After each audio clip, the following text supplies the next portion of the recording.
అందరూ నమస్కారం. Catalyst crime awareness ఛానల్లో ఇస్తున్నాం. క్రైమ్ అంటే ఏంటి? తప్పు చేయటమా? మామూలుగా పసిపిల్లల విషయంలో తల్లిదండ్రులు ఏం చేస్తారంటే, పిల్లలు కదా, చిన్న చిన్న హెల్త్ ఇష్యూస్ ఉంటూనే ఉంటాయి, లేదు పిల్లలు అన్నాక ఆడుకుంటూ ఉంటారు, పడుతూ ఉంటారు అనుకుంటూ ఉంటారు. ఇక్కడ నేను చంద్రశేఖర్ అండ్ నవిత దంపతులు ఒక్క మాట కూడా అనదలుచుకోవాలి. దయచేసి వాళ్ళ గురించి ఎవరు తప్పు కామెంట్ కూడా పెట్టకండి. నేను చెప్పదలుచుకుంది, తల్లిదండ్రులు చిన్నపిల్లల విషయంలో కొన్ని చూసుచున్నట్టుగా ఉంటారు. దండం పెడుతున్నా చిన్నపిల్లలకి రెగ్యులర్గా ఉండే విధంగా కాకుండా ఏమాత్రం సిమ్టమ్స్ ఆర్ ఏమాత్రం వాళ్ళు కనిపించే లక్షణం తేడాగా ఉంటే ఇమీడియట్గా హాస్పిటల్ తీసుకెళ్ళిపోండి. నిశాంతం. ఈ పిల్లోడు జగిత్యాల రూరల్ మండలం పోరొండ్ల ఆ ప్రాంతం.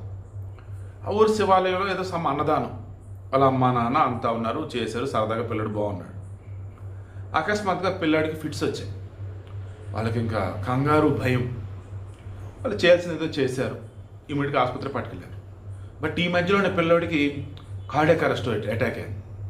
కార్డియాక్ అరెస్ట్తో పిల్లాడు చనిపోయాడు. ఆసుపత్రికి వెళ్ళారు, చెక్ చేశారు, పిల్లాడు చనిపోయాడయ్యా, కార్డియాక్ అరెస్ట్ అయ్యా అన్నారు. ఈవెన్ ఈ ఫిట్స్ ఉన్నాయా, అది కూడా కార్డియాక్ అరెస్ట్లో భాగమే. కార్డియాక్ అరెస్ట్ అవడానికి ముందు కొన్ని అబ్నార్మల్ సిమ్టమ్స్ అండి, అందులో ఫిట్స్ కూడా ఒక భాగం. అంటే ఆ పిల్లోడికి కార్డియాక్ అరెస్ట్ అయింది అంటే ఏంటన్నట్టు? ఫుడ్ ఆర్ ఎక్కడన్నా పడ్డాడు, లేదు ఆ పిల్లోడికి ఏదన్నా అకస్మాత్తుగా ఏదన్నా వేరే ఏదైనా ఇష్యూస్ ఉన్నాయి, ఇలా ఏదో ఒకటి అండి. ఒక్కసారి ఆ ఫ్యామిలీని రిక్వెస్ట్ చేస్తున్నా, ఈ పిల్లోడు లాస్ట్ 5-10 డేస్లో ఎలా ఉన్నాడు ఇటు ఒక్కసారి రీచెక్ చేయండి.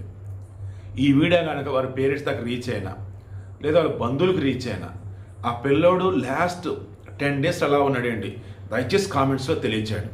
మిగతా పిల్లలన్నా కాపాడుకుందాం. 9 సంవత్సరాల పిల్లోడు 3 తరగతి చదువుతున్నాడు. ఆ పిల్లోడు కార్డియాక్ అరెస్ట్ ఏంటండి అసలు?